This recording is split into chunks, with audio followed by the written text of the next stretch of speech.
Muy buenas noches, muy buenos días o muy buenas tardes. Les habla el hermano John Paul Pasoldán, acá hablándoles desde New Jersey, Estados Unidos.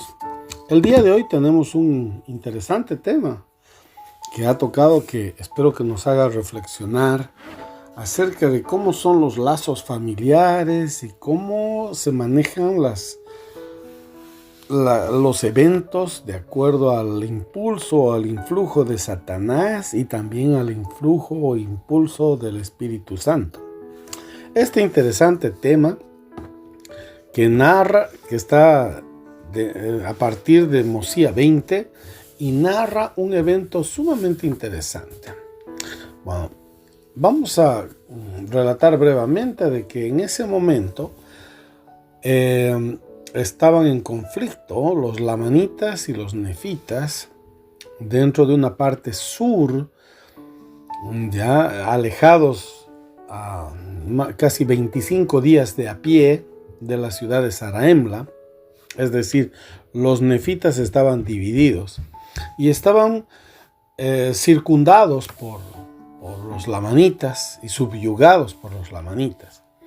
Y después de alguna batalla, entonces estaban las cosas muy tensas. En este contexto justamente aparece un evento en el cual debemos recordar de que estas tensiones entre nefitas y lamanitas hicieron de que los sacerdotes del rey llamado Rey Noé, que gracias a él tenemos el nombre de mormones, dicho sea de paso. Este rey Noé, lo mataron y todos sus sacerdotes se escaparon. Estos sacerdotes que vivían en el desierto acecharon a un grupo de lamanitas, de jovencitas mujeres lamanitas, que salieron al desierto a bailar, a jugar, como en un campamento. No eran pocas, porque dice que cuando ya quedaban unas cuantas, es decir, 24, ellos comenzaron a acecharlas. ¿Qué quiere decir eso? De que si ahora eran 24, antes seguramente eran 200. Así que era un gran grupo de jovencitas lamanitas que fueron a jugar, a bailar y a divertirse al desierto. Ellos tomaron a las 24 jovencitas lamanitas y las raptaron y se las llevaron al desierto y las hicieron sus esposas. En otras palabras, ahí cualquier persona se imaginaría que las violaron. Los lamanitas, al ver que sus hijas no aparecían, entonces se fueron contra los nefitas y tuvieron una batalla y los nefitas les dijeron: nosotros no sabemos dónde están. Así que quedaron en una tensa calma hasta que aparezcan las hijas de estos lamanitas. Pasó el tiempo y vamos a cortar un poco la historia, y cuando encontraron a este grupo de jovencitas lamanitas, un ejército lamanita los encontró. Ocurre algo muy interesante, porque ellas intercedieron con el ejército lamanita, indicando de que ellas ya eran esposas de estos sacerdotes nefitas. Entonces ellas pasaron de ser víctimas y ya a ser defensoras de sus detractores. Bueno, este tipo de casos se los estudian en psicología, se los estudian en diferentes puntos. Inclusive hay una teoría que dice la teoría de Estocolmo, que indica de que cuando una persona se puede llegar a enamorar de su detractor, siempre y cuando ese detractor me imagino le trate bien o le demuestre que le puede tratar bien. Entonces ellos fueron perdonados por los lamanitas. Estos sacerdotes que eran del rey Noé fueron perdonados por los lamanitas gracias a la intervención de sus ahora esposas, las cuales eran estas jovencitas que salieron a jugar al desierto. Bien. Ahora, llama mucho la atención también el hecho de que, ¿por qué? Hay una idea que se pone en contexto acá, de que estos sacerdotes nefitas eran sacerdotes de Dios con la legalidad del sacerdocio. Entonces alguien dijo que, bueno, siempre queda alguna buena enseñanza del sacerdocio y del evangelio, lo cual seguramente estas jovencitas que estaban sujetas a las barbaries y salvajismos de los lamanitas, al ver a los nefitas de que ellos eran más educados, o por lo menos eran más nobles, vamos a decir eso, o no eran tan salvajes, entonces ellas prefirieron quedarse con ellos y no exponerse al maltrato también que podían haber tenido de los lamanitas.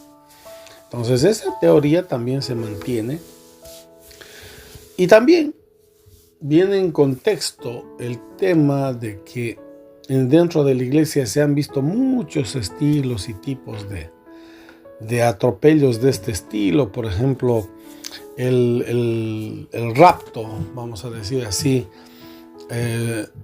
y violación de las hijas de Lot a su propio padre, ¿verdad? Después de ver los terribles acontecimientos de Sodoma y Gomorra.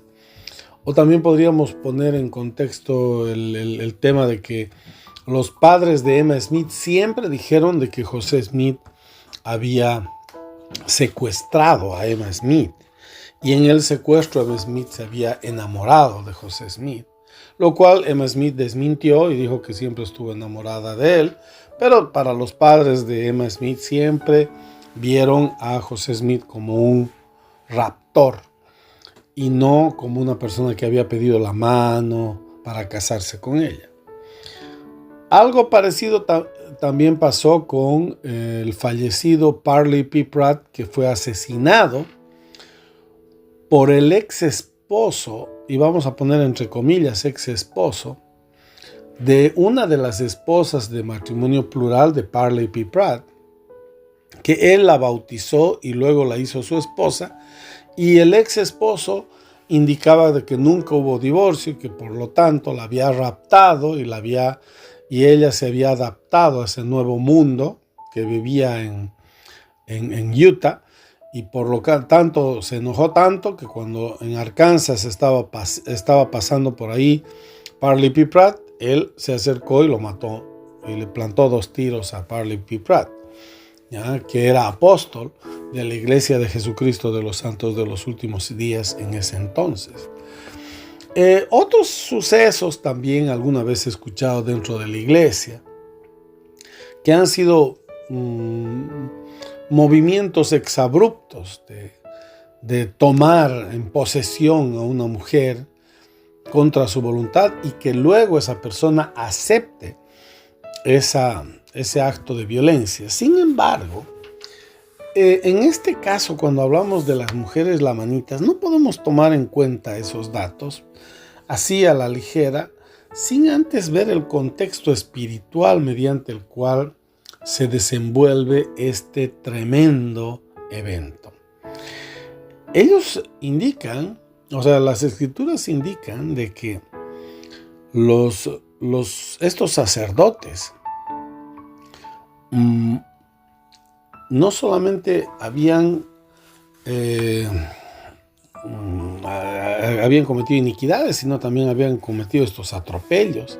Y de todos ellos solamente uno se arrepintió, que ese era Alma. Alma era uno de los sacerdotes cuando estaba todavía el rey Noé.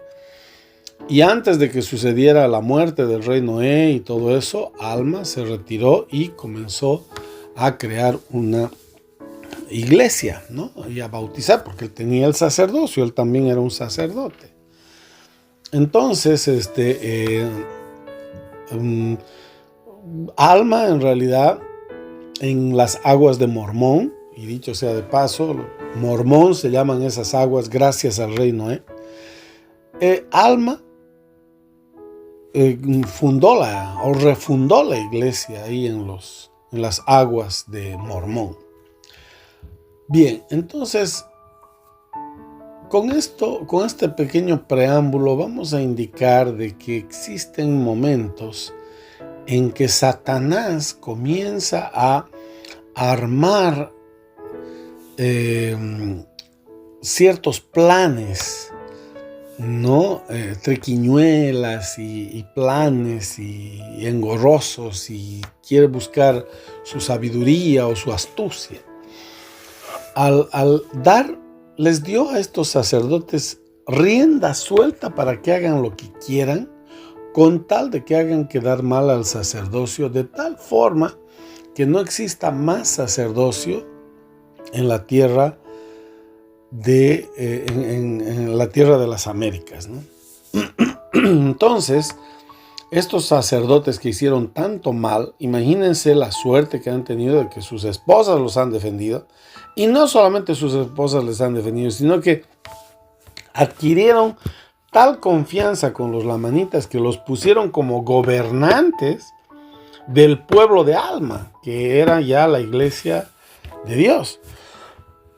Entonces, ¿qué quiere decir esto en todo esto? De que realmente ellos no tenían oposición a nada, nada les salía mal.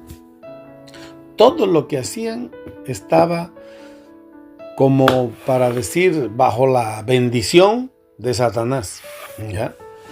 Mientras que Alma, que había fundado la iglesia, había creado un excelente grupo de miembros y todo eso, soportaban el yugo de estos gobernantes sacerdotes nefitas, que ya eran lamanitas para ese entonces, y se llamaban amulonitas, los cuales nos muestran y demuestran de que ellos seguían siendo malos, ¿no? Y cuando decimos son malos es porque verdaderamente querían matar a Alma, pero no se animaban. Pasó un tiempo y bueno, Dios intervino para que Alma y todo ese pueblo se escapara, y durante unos 20 días, 25 días a pie llegaran a la ciudad de Zarahemla. También el pueblo de Limni, que era el hijo del rey Noé, que quedó vivo porque lo mataron al rey Noé, ese también llegó a la ciudad de Zarahemla. Pero aquí van a ver un tema que es muy interesante. Si bien todo les salía bien a estas personas, el momento que ya no les sirvieron a Satanás,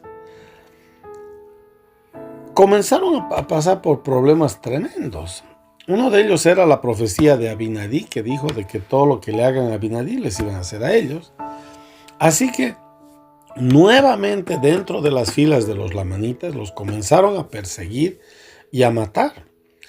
Y dentro de ese grupo que manejaban estos sacerdotes, ex sacerdotes nefitas, vamos a decir así, había también hermanos e hijos de ellos que ya habían madurado. Pero lo interesante es de que ellos, pese a que sus padres eran tan inicuos, recordaron los convenios. Y gracias a la intervención de Alma, de Amón y de todos ellos que predicaron el evangelio a este grupo,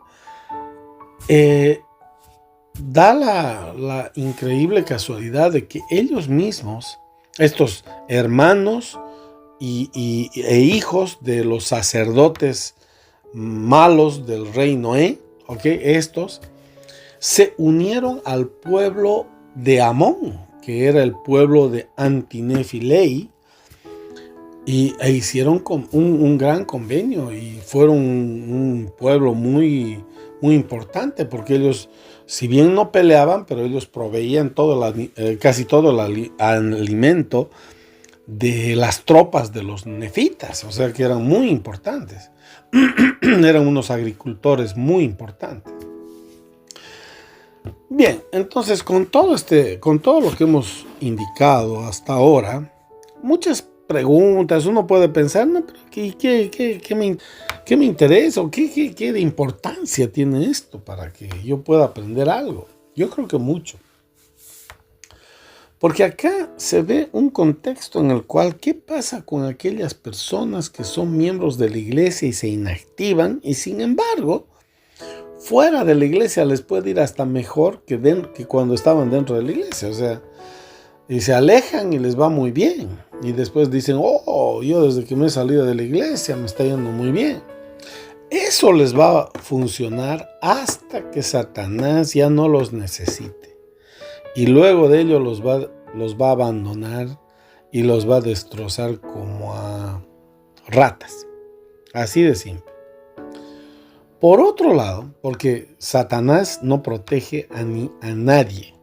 Él lo único que hace es aprovecharse de todos y mucho más de aquellos que se alejan de la iglesia o que son sacerdotes de Dios y se inactivan o se vuelven inicuos. Entonces, por un lado eso, tenemos que aprender de que no siempre van a vivir un castigo aquellos que se alejan de la iglesia. No, de repente les vaya bien, pero ojo, ese bien es porque Satanás deja de ejercer cierta presión en sus actividades. Y por otro lado, aprendemos también acá algo tétrico y tedioso, de que esas personas siempre acaban mal y producen mucho daño y lastiman y hacen sufrir mucho al pueblo de Dios. Entonces no hay nada peor que una persona que se aleja de la iglesia. Ese hace más daño que la persona común que quiere irse contra la iglesia. Por otro lado, podemos aprender acá un evento muy importante, que inclusive aquellos que eran hijos de estos sacerdotes inicuos y todos ellos que seguramente tenían acceso a las escrituras o a las enseñanzas tergiversadas de sus padres, aún así, de alguna forma, ellos se dieron cuenta de que sus padres predicaban una cosa y hacían otra, o ellos se dieron cuenta de que aquí había algo muy bueno que era el Evangelio de Cristo dentro de los nefitas y se volvieron a los nefitas. Es decir, que aquellas personas inicuas que se alejan de la iglesia y no vuelven, posiblemente igual crean nexos con sus hijos para que ellos vengan a la iglesia. Y yo soy testigo de ello también, hermanos, de que alguna vez ha venido un hermano o una hermana que venía a la primaria de la iglesia y después de mucho tiempo volvió a la iglesia, inclusive hasta uno de ellos llegó a ser obispo. ¿Por qué? Porque ellos no son culpables de que sus padres no hayan entendido el evangelio. Esa es una enseñanza que yo rescato de todo esto que ha pasado con las hijas de los lamanitas. Y concluimos todo esto indicando de que nosotros siempre tenemos que seguir perseverando dentro de la iglesia, sin que así extrañemos a los que se van o nos hagan daño a los que se van, pero nosotros tenemos que seguir en la iglesia y tenemos que seguir predicando. Queridos hermanos, el evento de que las hijas de los lamanitas hayan sido secuestradas, ellas se hayan enamorado de unos sacerdotes, miembros de la iglesia inicuos, y que luego de ello ellas hayan intercedido por ellos y luego se hayan vuelto gobernantes y después los hayan perseguido, los hayan querido matar y quemar a todos ellos, pero sus hermanos e hijos hayan vuelto a la iglesia, es un evento que nos hace pensar de que las cosas no se dan por casualidad, sino usted está viviendo su historia, la historia que usted va a contar desde la tumba. porque recién va a entender para qué ha sido cada cosa que usted ha hecho. Y se va a dar cuenta que el haber sido miembro de la iglesia ha cambiado su mundo, el mundo de otras personas, ha cambiado la historia en realidad de toda la humanidad, y usted se va a dar cuenta de que ser miembro de la iglesia es de mucha responsabilidad. Espero que comparta esta enseñanza que yo le doy, y estaremos hablando en otra oportunidad, dentro de poco, ya sobre un tema que puede ser muy llamativo para todos también, y eso es: ¿será que así como cuando nació Jesucristo apareció una nueva estrella? ¿Y será que así como Abraham vio un sinfín de estrellas que eran iguales a todos aquellos que sean miembros de la iglesia, ojo, miembros de la iglesia, ¿no será que cada uno de nosotros tiene una estrella que nos representa en el firmamento y que va a tener brillo siempre y cuando nosotros nos mantengamos en el Evangelio? Y si no, ¿esa estrella dejará de brillar? Bueno, les dejo esa hermosa pregunta para la próxima y espero que nosotros estemos en contacto. Gracias.